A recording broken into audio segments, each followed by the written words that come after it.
నీ గుంట నువ్వే తవ్వుకొని దానిలో నిన్ను నువ్వే పాతేసుకోవడానికి నువ్వు చేసుకోవడానికి వచ్చిన అహం అది. అధికారం కానీ, ధనం కానీ, బలం కానీ అది వస్తూ తట్టెడు అహాన్ని తీసుకొని వస్తాయి. ఇవన్నీ ఏమి లేనప్పుడు మనుషులు దీనులుగా ఉంటారు. ఇవి వచ్చినప్పుడు ఒక్కొక్కళ్ళు కొవ్వు పెంచుకొని వస్తుంది. ఇవన్నీ పచ్చిగా చెప్పాలంటే ఏం పెంచుతాయి? కొవ్వు పెంచుతాయి అన్నమాట. అట్లాగే అధికారాన్ని బట్టి కూడా కొంతమంది కొవ్వు వచ్చింది అన్నమాట. అంటే అహం. కొవ్వు అంటే మీకు ఈజీగా అర్థమైందని చెబుతున్నాను. ఏమొచ్చింది? అహం. దాన్ని బట్టి వాడు చేసుకున్నాడు. ఎంత దారుణంగా చేసుకున్నాడంటే టోటల్ అయిపోతాడు మొత్తం. ఎవరిని నాశనం చేద్దాం అనుకున్నాడో వానికేమో సన్మానం, నాశనం చేద్దాం అనుకున్నోడికేమో సన్మానం. ఎవరిని పాడు చేద్దాం అనుకున్నాడో ఆ పాడు కావాల్సిన వాడికేమో సన్మానం, పాడు చేద్దాం అనుకున్నోడికేమో నాశనం. సింపుల్. ఆ లైఫ్ మీకు తెలుసు. నేనే స్పెషల్గా చెప్పాల్సిన అవసరంలా. ఒకసారి 50 మురల ఉరికొయ్య చేపించి దాని మీద వేలాడదీద్దామని పోతే వాని చేతనే గుర్రం ఎక్కి సన్మానం చేపించాడు. ఎంత దరిద్రం! ఎవరిని చంపిద్దామని పోయాడో వాన్నే రాజవస్త్రాలు తొడిగించి కిరీటం పెట్టించి రాజ్యం అంతా తిప్పటం అంటే వీడే నిలబడి మళ్ళీ ఏం కర్మ పట్టిందో చూడు. ఇది ఎందుకు చెప్తున్నానంటే వాడు పెట్టుకుంది ఎవరితో పెట్టుకున్నాడంటే భూమి ఆకాశములకు సృష్టికర్త జీవము గల దేవుడు సైన్యములకు అధిపత్యకు యెహోవా సేవకునితో పెట్టుకున్నాడు.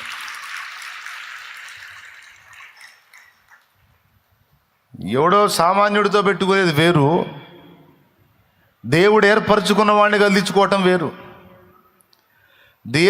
దేవుణ్ణి సేవించేటువంటి సేవకుణ్ణి, దేవుని ఏర్పాట్లో ఉన్నవాడిని,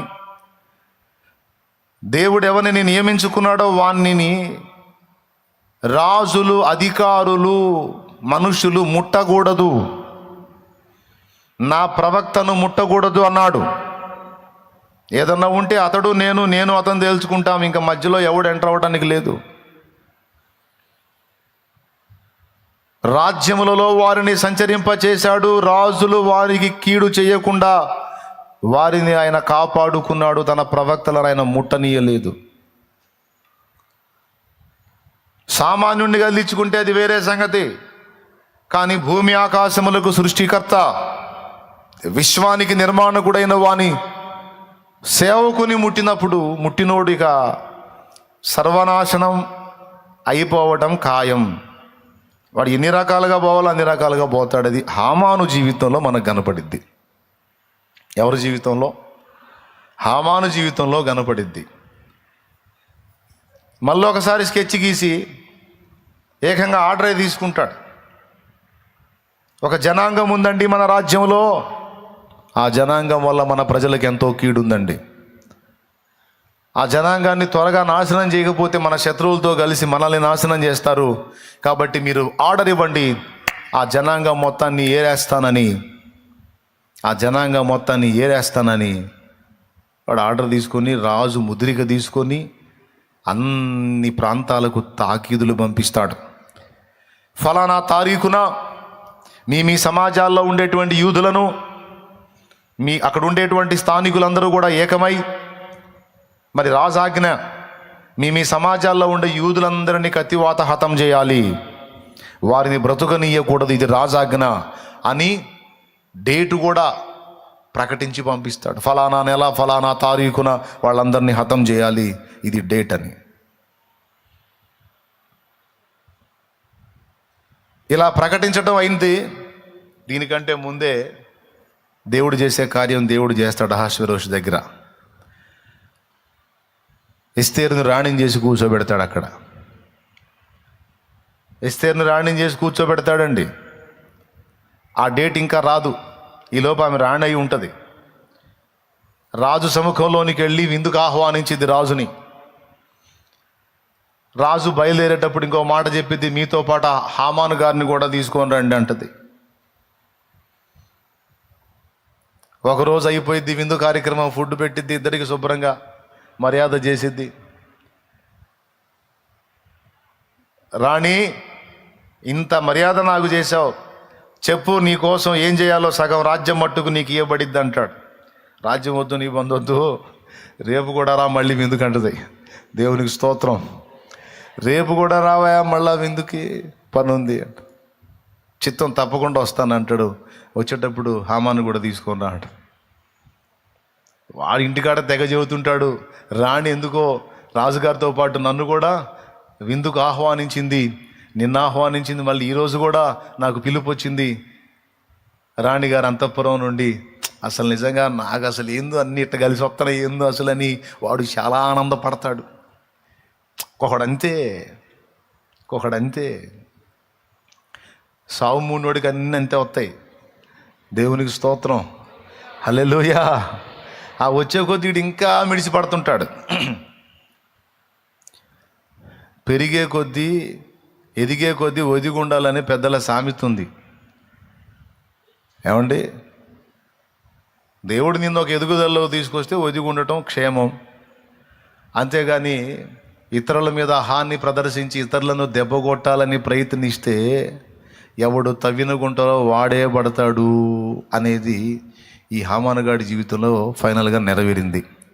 రెండోసారి విందుకు ఆహ్వానించి ఎస్తేర్ అంటది, చెప్పు నీకేం చేయమంటావు అంటాడు. మళ్ళీ ఇతను ఒకటే డైలాగు, రాజ్యంలో సగం మట్టుకు నీకు ఇస్తా, కావాలంటే చెప్పు ఏం చేయమంటావు అంటాడు. నాకేం చేసుకున్నాయా, నా జనాంగం మొత్తం చచ్చిన తర్వాత ఇవన్నీ ఏం చేసుకొని నేను, నా ప్రజలు పోయిన తర్వాత నేను బ్రతికుండి ప్రయోజనమే ఉంది అని బాధపడితే, నీ జనాంగాన్ని నాశనం చేయటానికి ఇంత సాహసం చేసిన దుర్మార్గుడు ఎవడు అంటే, నిన్ను నీ జనమును నాశనం చేయటానికి కుట్ర పని నా దుర్మార్గుడు ఎవడో అంటే ఈ దుష్టుడైన హామానే అంటది. వీడు మంచోడని నేను అధికారం చేశాను, దరిద్రుడు ఎదవా, ఇంత పని చేశాడా, నాకెంతో ఇష్టరాలు, నా హృదయాన్ని తిరిగినటువంటి నా ఎస్తేరు జనాంగాన్ని లేకుండా చేయడానికి కుట్ర పన్నాడా ఈ దుర్మార్గుడు. ఇంకెవడు నాకు నమ్మకస్తుడని ఆవేశంగా పక్కకు పోతాడు. రాజు పక్కకు పోగానే వీడు ఆమె దగ్గర కూర్చొని ఆమె బ్రతిమాలుతుంటాడు, అమ్మగారు అటుగా. ఇంకా కోపం వచ్చింది రాజుకి. నేను పక్కకు వస్తే నా భార్య దగ్గర నువ్వేం మాట్లాడుతున్నావురా అని ఈయన అరెస్ట్ చేయండి అని పోయి. మరి రాజులకు మెంటలు వస్తే అంతే, నేను తీసుకెళ్ళి వేసేసేయండి అంటే ఏం చేయమంటావు? మరి శాసనం జరిగింది, మళ్ళీ ఏం రద్దు చేయడానికి లేదంటే మరి నా జాతి నశించిపోవాల్సిందేనంటే మళ్ళీ ముద్ర ఉంగరం తీసిస్తాడు. ఇదిగో నీకు ఇస్తానా, నువ్వు ఏం రాయించుకుంటావు రాయించి అర్జెంటుగా పంపించేసే, నీ జాతి మొత్తాన్ని కాపాడుకోమని అధికారం ముద్ర ఉంగరం ఇచ్చి వెళ్తాడు. ఇక చూసుకో, తన జాతిని కాపాడుకుంటుంది, హామాన్ టోటల్ ఫ్యామిలీని వాడు ఏపిచ్చాడు 50 మూరలు ఉరికొయ్యా. ఎవరిని తీయాలని? మొర్దెకాయని తీయాలని. దాని మీద వాడినే ఉరిదీపించింది. చాలామంది గ్రహించాల్సిన విషయం ఏంటంటే, హామానుగాడు ఉరికొయ్య రెడీ చేసుకునేటప్పుడు వాడు ఎంత ఆనందపడ్డాడో ఆ ఉరికొయ్య చూసి, ఎంత ఆనందపడ్డాడో. కానీ వాడికి తెలియదు అది వాడి ఉరికొయ్య అని, అది వాడు వ్రేలాడే ఉరికొయ్యే అని. వాడే అందరి ముందు బాహాటంగా ఉరిదీయబడతాడని, బాహాటంగా అవమానపరచబడతాడని, వాని ఇల్లు శాపగ్రస్తమైపోతుందని, వాని నివాసము పెంట ఇల్లుగా చేయబడిద్దన్న సంగతి వానికి తెలియదు.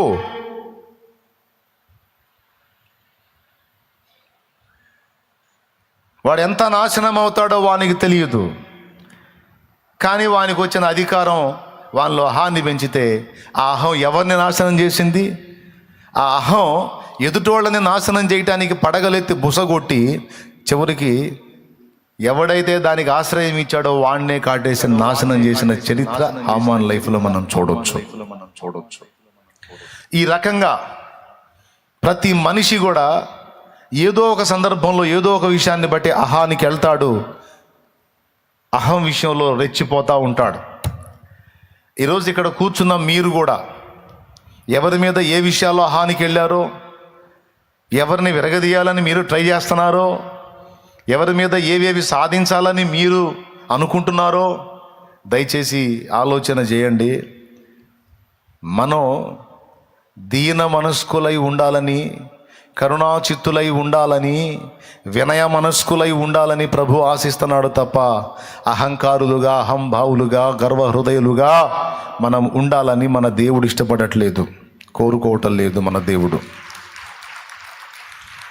కానీ ఏం చేద్దాం, ప్రతి మనిషి జీవితంలో ఈ అహం అనేది పనిచేస్తూనే ఉంటుంది. భార్యాభర్తల మధ్య అసమాధానానికి కారణం అహమే. తల్లి బిడ్డల మధ్య అసమాధానానికి కారణం అహమే. ఒక్కొక్కడు తండ్రితో మాట్లాడడు, ఒక్కొక్క ఆమె తల్లితో మాట్లాడదు. ఎందుకంటే నేను పలకట్లేదు అనే ఆమెతో పలకట్లేదు. అహం విరగదు. ఎందుకు పలకవమ్మా, మంచిది కాదనే, అస్సలు మంచిది కాదు. దానికి కారణం అహం. మరి ఇప్పుడు దేవుడు ఏం చేస్తాడు? ఖచ్చితంగా అహం మీదే దెబ్బ కొడుతుంటాడు ఆయన. పలకదలుచుకొని నీకు దిక్కు లేక గతి లేక పలికే అవసరత కల్పిస్తాడు. సిగ్గుమాలి నువ్వే పలకరించాల్సిన గతి నీకు పట్టేటట్టు చేస్తాడు. దేవునికి స్తోత్రం. నేను రెండోసారి చెప్తున్నాను మళ్ళీ, సాతాను ఎప్పుడు మన అహాన్ని రెచ్చగొడుతుంటాడు, దేవుడు ఎప్పుడు కూడా మన అహాన్ని విరగొడతా ఉంటాడు. ఎందుకు అహం ఇంత అరిష్టం అంటే, అహము కలిగి ఉన్న వాళ్ళని నాశనం చేస్తుంది. ఇంకా చెప్పాలంటే అహము మనల్ని దేవుడు ఆశీర్వదించకుండా, దేవుడు వాడుకోకుండా అడ్డుపడతా ఉంటుంది అహం. మూడు చెప్పాను. మొట్టమొదటిది ఇది మనల్ని నాశనం చేసిద్ది. రెండవది దేవుడు మనల్ని ఆశీర్వదించకుండా అడ్డుపడిద్ది. మూడవది దేవుడు మనల్ని వాడుకోకుండా కూడా అడ్డుపడిద్ది అహం. ఇందాక చెప్పాను అధికారాన్ని బట్టి అహం అని. ఇప్పుడు జ్ఞానాన్ని బట్టి, బలాన్ని బట్టి, తెలివిని బట్టి అహం మోషే జీవితంలో మనం చూడొచ్చు. ఎవరి జీవితంలో? మోషే జీవితంలో. 40 ఏండ్లు నిండా వచ్చినప్పుడు తన సహోదరులను చూడాలని బుద్ధి పుట్టింది సోదరా మోషేకి. ఆ 40 ఏళ్ల ప్రాయములో మోషే ఎలా ఉన్నాడో తెలుసా? ఐగుప్తీయుల సకల విద్యలలో ప్రావీణ్యత కలిగి ఉన్నాడు, ప్రావీణ్యుడై ఉన్నాడు, మాటల యందు నేర్పరి అయి ఉన్నాడు. డైలాగ్ డెలివరీలో కానీ, వ్యవహారంలో కానీ, కార్య దీక్షా దక్షతలో కానీ అన్ని కొలతల్లో ఫస్ట్ క్లాస్లో వచ్చి ఉన్నాడు కుర్రోడు. 40 ఏళ్ళు కోడె తాజులాగా చెరచెరలాడుతున్నాడు, మంచి బలంగా ఉన్నాడు. ఒకే ఒక్క దెబ్బకి ఒకటి చంపి ఇసుకలో పూడ్చిపెట్టాడు. అంత బలంగా ఉన్నాడు. బలము, జ్ఞానము, ఆ మాటల యందు నేర్పు, వ్యవహారం, ఇవన్నీ కలిగి ఉన్న మోషే తన జాతిని ఉద్ధరించాలని, తన ప్రజల్ని బయటికి తీసుకొని రావాలని ఆలోచన చేసి ఒక్కడిని చంపాడు. ఇంకా పత్తా లేకుండా పారిపోవాల్సి వచ్చింది. అహం చేసిన కొలువు. ఇక్కడ దేవుడు ఆశించింది ఏంటంటే, తన తెలివిని, తన జ్ఞానాన్ని, తన మాటల నేర్పుని, తన ఔన్నత్యాన్ని చూసుకొని విర్రవేగమని దేవుడు కోరుకోవాలా మోషేని. దేవుని ఆశ్రయించి, దేవుని ఎదుట దీన మనస్కులై, దేవుని శక్తితో నింపబడి, దేవుని అధికారంతో నింపబడి, దేవుని ద్వారా, దేవుని బట్టి, దేవుని మూలంగా ఆ ప్రజల్ని బయటికి తీసుకొని రావాలి మోషే అని దేవుడు ఆశిస్తే, మోషే ఆ పని చేయకుండా తన బల ప్రదర్శనను చూపించాడు. దేవునికి అర్థమైపోయింది, అబ్బో ఇంత హీట్గా ఉన్నాడు కుర్రోడు, ఇప్పుడు ఈ కుర్రోడిని ఇలానే పెట్టేశామంటే ఈ కుర్రోడు వాళ్ళని బయటికి తీసుకురావటం సంగతి ఏమో, కానీ ఈ కుర్రోడే ఒక దారి అయిపోయేటట్టున్నాడు, కుర్రోడా నువ్వు పక్కకి రా కుర్రోడా అని తీసుకొచ్చాడు పక్కకి. 40 ఏళ్ళు బాల్యము నుండి 40 ఏళ్ల ప్రాయం వరకు తను అభ్యసించిన సకల విద్యలన్నీ నిష్ప్రయోజనమైపోయేటట్టు 40 ఏళ్ళు గొర్రెలు గాపించాడు. తన మాటల నేర్పు పోయింది, తెలివి, జ్ఞానము, వివేకము, చురుకుదనం, కోడెతాసులాగా అరే ఆ తుసుబుసులు అన్నీ పోయినాయి. అవన్నీ పోయి షుష్ అని గొర్రెలను తోలుకోవాల్సి వచ్చింది. దేవునికి స్తోత్రం. కొట్టాడు దెబ్బ, అహం మీద పడిపోయింది. 40 ఏళ్ల కాలం పట్టిందండి, 40 ఏళ్ల తుప్పు వదిలేయడానికి. ఐగుప్తులో 40 ఏళ్ళు ఐగుప్తుని ఎక్కించుకున్నాడు. ఆ ఐగుప్తుని అతనిలో నుండి దొళ్ళగొట్టడానికి మిద్యాను తీసుకెళ్ళి 40 ఏళ్ళు మళ్ళీ అతన్ని గొర్రెలు కాసేదానికి పెట్టి, ఆ 40 ఏళ్ళకి ఎక్కిన పైచాన్ని 40 ఏళ్ల కాలానికి దించాడు.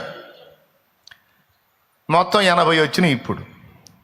ఇక మాటల నేర్పు లేదు, ఆ తుసుబుస్సు లేదు, కసుబుస్సు లేదు, ఏమి లేదు, అంతా అయిపోయింది. ఆయనే రాసుకున్నాడు కీర్తన, నరుని ఆయుష్కాలం 70 ఏళ్ళు, అధిక బలం ఉంటే 80 ఏళ్ళు, అయినా వాటి ప్రయాసం ఆయాసం దొక్కవని తేల్చాడు. అలాంటి విరక్తిలో ఉన్నప్పుడు ఆయన ప్రత్యక్షమయ్యాడు మండుచున్న పొదలో. అప్పుడు అంటాడు, రమ్ము, నా ప్రజలను విడిపించడానికి నేను నిన్ను ఐగుప్తుకు పంపుతాను, నువ్వు పోయి వాళ్ళని తీసుకొని రా అంటాడు. అప్పుడు మోషే ఏమన్నాడండి? 40 ఏళ్ల వయసు అప్పుడేమో దేవుడు చెప్పకుండానే పోయాడు. వినండి, 40 ఏళ్ల వయసు అప్పుడేమో దేవుడు చెప్తే పోయాడా, చెప్పకుండా పోయాడా? మీరు చెప్పండి. మోషే, రమ్ము, నేను నిన్ను నా ప్రజలను విడిపించడానికి వాడుకుంటానని దేవుడు చెప్పి పంపించాడా? పిలవకుండానే పరిగెత్తాడు. అప్పుడు ఎప్పుడు? 40 ఏళ్ళప్పుడు. ఎందుకంటే బలం బాగుంది, జ్ఞానం బాగుంది, మాటల నేర్పు బాగుంది, అన్నీ సూపరం. ఇప్పుడు 80 వచ్చేసరికి ఏ పరిస్థితికి వచ్చాడో తెలుసా? ఇప్పుడు పొమ్మన్నా పోనంటున్నాడు.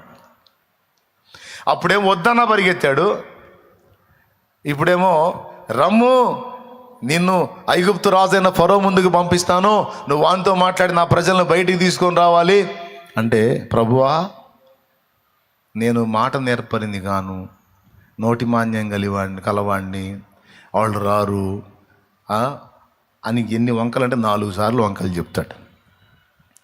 చివరికి నువ్వు పోతావా లేదని దేవుడే కోప్పడాల్సి వచ్చింది. అంటే 40 ఏళ్ళ ప్రాయములో తుస్సు అన్నాడు కదా, కసుబుస్సు అన్నాడు కదా, ఇదేం ఎఫెక్ట్ అది? బలము, జ్ఞానము, విద్యలు, మాటల నేర్పు, వీటిని బట్టి అహం. అది ఉన్నప్పుడు దేవుడు వాడుకోవడానికి పనికిరాడు. నాకు స్పష్టంగా అర్థమవుతుంది కదా, నేను చెబుతున్నాను కదా. దేన్ని బట్టి కూడా మనం అతిశయపడితే దేవుడు ఊరుకోడు. దేన్ని బట్టి కూడా మనం అహాన్ని ప్రదర్శిస్తే దేవుడు ఊరుకోడు. నీ నీతి, పరిశుద్ధత, జ్ఞానము, మాటల నేర్పు, తెలివి, చురుకుదనం, చాకచక్యం, నీ ఐడియాలజీ, నువ్వు దేన్ని బట్టి విర్రవీగినా దేవుడు ఊరుకోడు. ఖచ్చితంగా నేను విర్రగొట్టి తీరతాడు, అందులో అనుమానమే లేదు. ఎందుకంటే ఆయన వినయము గలవారి యొద్దను, దీన మనస్సు గలవారి యొద్దను మాత్రమే ఉంటాడు.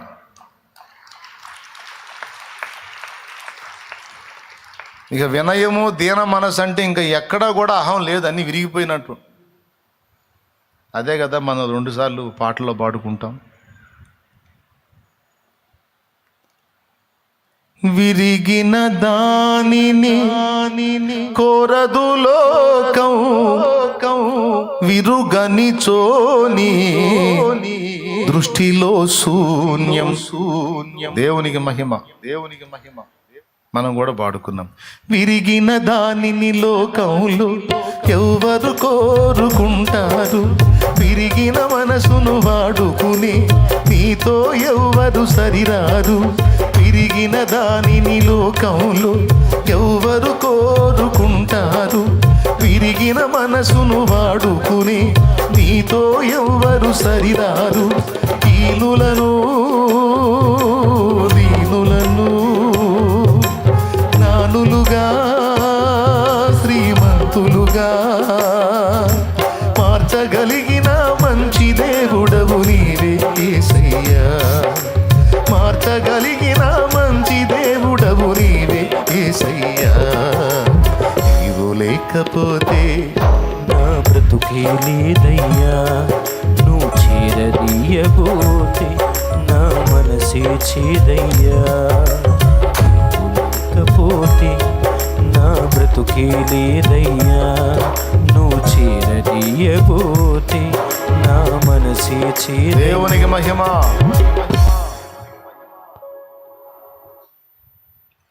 ఇప్పుడు ఏం చేయాల్సి వచ్చింది? మోషేని దేవుడు విరగొట్టాల్సి వచ్చింది, నల్లగొట్టాల్సి వచ్చింది. ఎందుకు? దీనుని చేయాలి.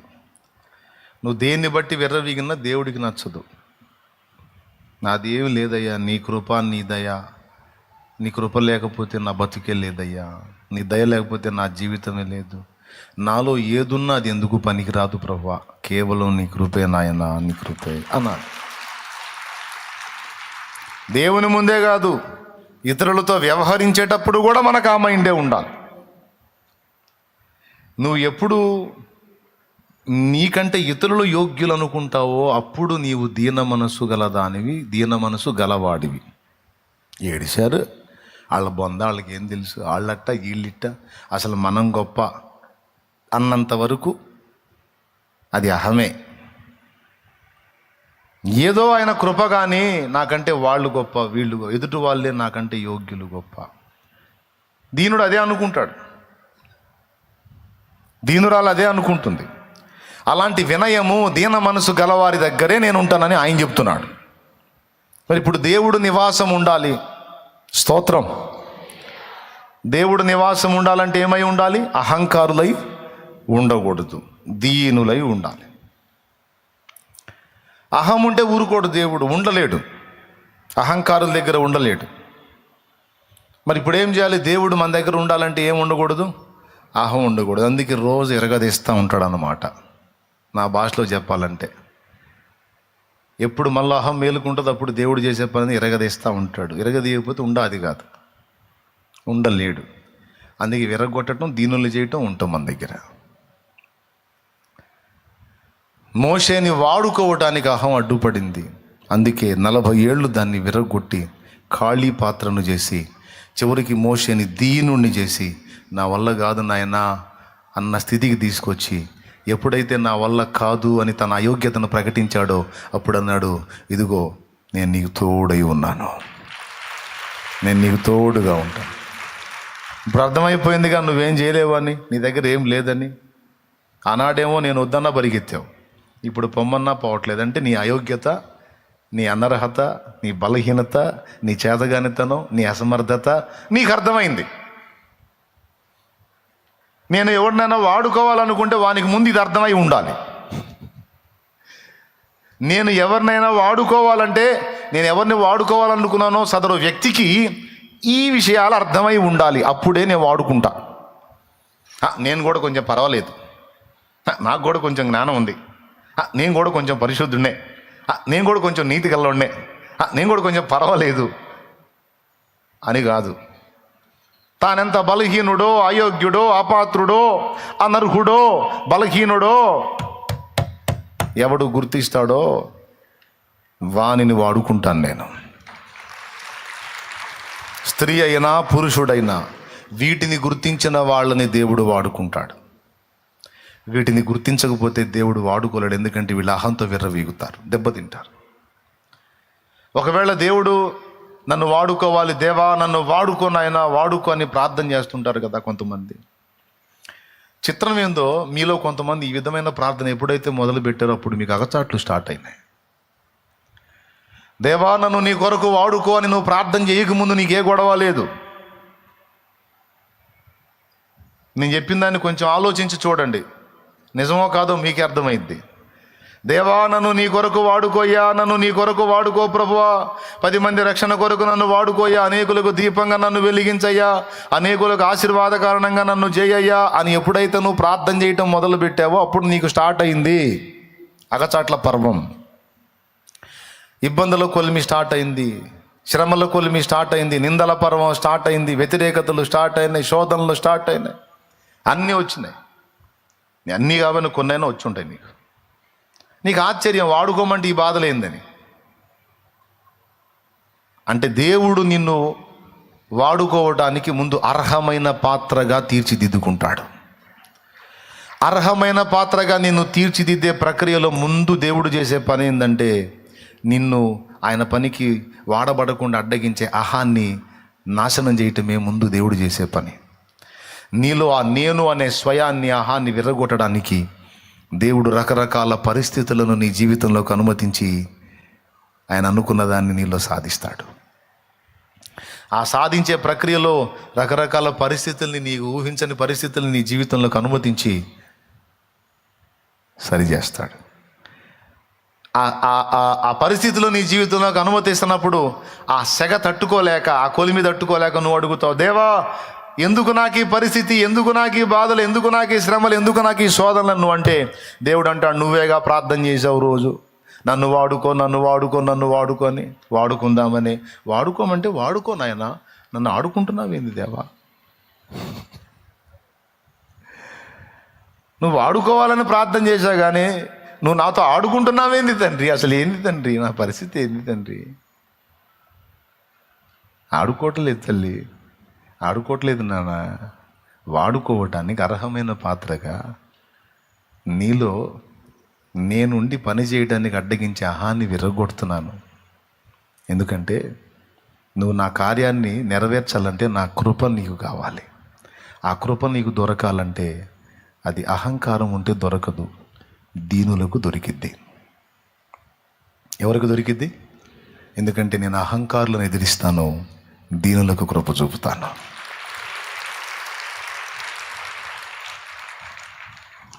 నువ్వేమో వాడుకో వాడుకో వాడుకో అని ప్రార్థన చేస్తావు. నీలోనేమో రకరకాల విషయాలను బట్టి అహం ఉంది, దాని అంతా విరగొట్టాలి. బోల్డ్ అంత పని పెట్టుకున్నా ఇప్పుడు నీ మీద. కాబట్టి నువ్వు నిమ్మళంగా ఉండు, నేను సరిచేసి వాడుకుంటాలే అంట. ఆ సరిచేసే ప్రక్రియ మోషే జీవితంలో మనం చూసాం. చివరికి ఒకప్పుడు పరిగెత్తినోడు ఇప్పుడు పొమ్మన్నా బోటల్లా.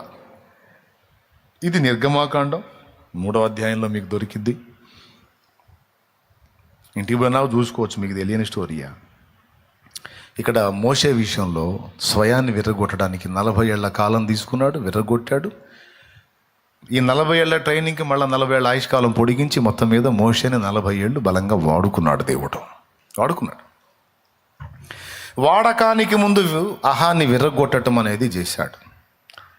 కాబట్టి అధికారాన్ని బట్టి వచ్చిన అహమే హమాను నాశనం చేసింది. బలాన్ని, జ్ఞానాన్ని, విద్యలను, నేర్పుని, మాటల నేర్పుని బట్టి వచ్చిన అహాన్ని మోషేలో విర్రగొట్టి దేవుడు మోషేని వాడుకున్నాడు. సో అహము మనల్ని నాశనం చేస్తుంది. అహము దేవుడు మనల్ని వాడుకోవడానికి అడ్డుపడుతుంది, వాడుకోకుండా అడ్డుపడుతుంది. దేవుడు మనల్ని వాడుకోవాలంటే ఇది విరగాలి. ఇది విరగాలంటే మనంతటా మనం అహాన్ని విరగొట్టుకోవడం మనకు చేత కాదు. అందుకే దేవుడే పూనుకొని కొన్ని పనులు చేపిస్తాడు, కొన్ని అనుమతిస్తాడు. కొంతమందికి అసలు తమలో అహం ఉందన్న సంగతే తెలియదు. కొంతమందికి అసలు తమలో అహం ఉందన్న సంగతే తెలియదు. వాళ్ళకు ఏం ఫీలింగ్ ఉంటుందో తెలుసా? నేను చాలా దీనుణ్ణి, నేను చాలా దీనురాల్ని అనే ఫీలింగ్ కొంతమందికి ఉంటుంది. విచిత్రం ఏంటంటే నేను చాలా దీనుణ్ణి, నేను చాలా దీనురాల్ని అనుకోవటం కూడా అహమే. ఓయ్ బాబు, ఎట్టు కూడా అనుకోకూడదా? మరి అది అహమే.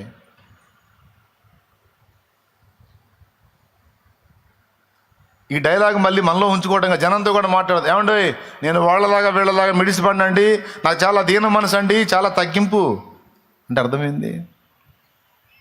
ఈ మాట చెప్తూనే ఏం ప్రదర్శిస్తున్నాడు? దీన మనస్సును గూర్చిన అహం. స్తోత్రం. అంత సున్నితంగా ఉంటుంది మరి పరిస్థితి. కాబట్టి ఇప్పుడు ఎవరైనా ఒప్పుకుంటారా? నాలో అసలు ఏ అహం లేదన్నా, నేను చాలా దీనురాల్ని, దీనుండి అన్నోళ్ళు చేతులు ఎత్తండి. అబ్బా, గ్రాండ్ సక్సెస్. క్లియర్గా అర్థమైంది మీకు నేను చెప్పింది. లేదన్నా, ఎంత కాదన్నా ఏదో ఒక పాయింట్లో నాకు ఉందన్న అహం ఉందన్న అన్నోళ్ళు చేతులు ఎత్తండి. అబ్బా, దేవునికి స్తోత్రం కలుగును గాక. హల్లెలూయా. సేవకులు ఏమంటారు? ఉందా? అది ఉంటుంది. అస్సలు లేకపోవటానికి మనం ఏమన్నా ఆదాం రక్తం కాదా? అయింది మంది ఒరిజినల్ ఆదాం బ్లడ్ మంది. మనకు లేకపోతే ఎవరికి ఉంటుంది? అందరికీ ఉంటుంది. మాసిలామణయ్య గారు అదే పాడాడు. ఆత్మార్పణ చేయకనే ఆశించితి నీ చెలిమి, అహమును ప్రేమించుదునే అరసితి ప్రభుని కలిమి ఆత్మార్పణ చేయకనే ఆశించితి నీ చెలిమి అహమును ప్రేమించుచునే అరసితి ప్రభుని కలిమి ఆశా నిరాశాయే ఆవేదనెదురాయే ఆధ్యాత్మిక లేమిగలే అల్లాడిన వలలు ఆధ్యాత్మిక లేమిగలే అల్లాడిన వలలు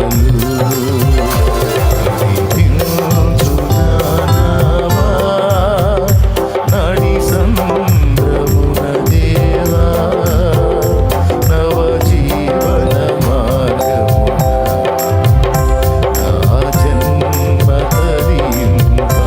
దేవునికి మహిమ. బిడలారు అర్థమైందా? మనల్ని నాశనం చేసేది ఏది?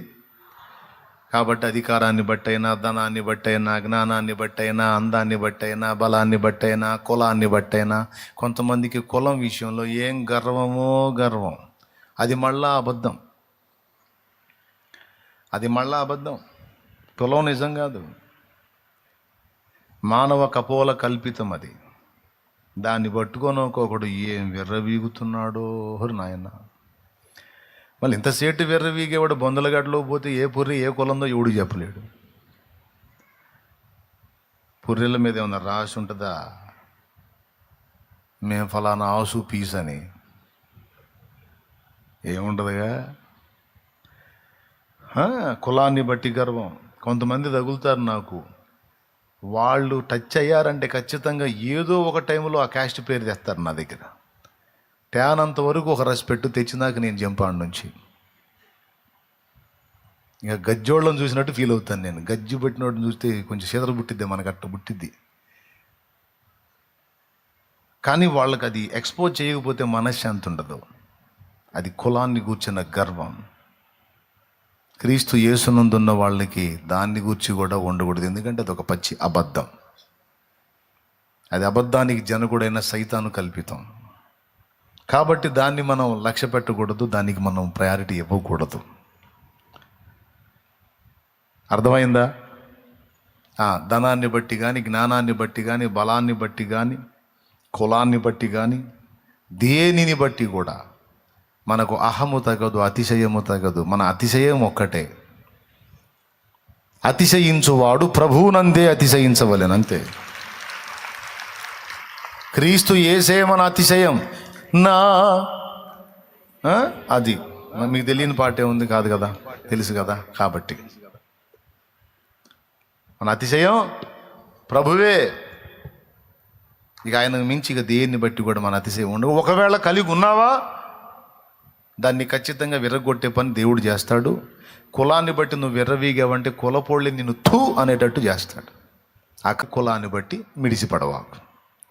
బలాన్ని బట్టి విర్రవీగావు అనుకో, నీ బలం ఏ పాటితో నీకు అర్థమయ్యేటట్టు ఓ మాయదారు రోగం వచ్చింది. ఆ మాయదారు రోగం నీకు వచ్చినప్పుడు ఇక నువ్వు ఎగిరిపడేది ఏమి ఉండదు. కూర్చున్నా లేచిన హల్లెలూయా హల్లెలూయా హల్లెలూయా హల్లెలూయా అనుకుంటా, స్తోత్రం స్తోత్రం స్తోత్రం అనుకుంటా, అంతే.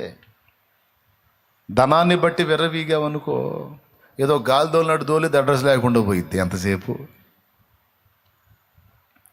దేనిని బట్టి కూడా. ఏబులో ఇది ఉందండి. ఏబు తన నీతి చాలా పెరిగిపోయింది.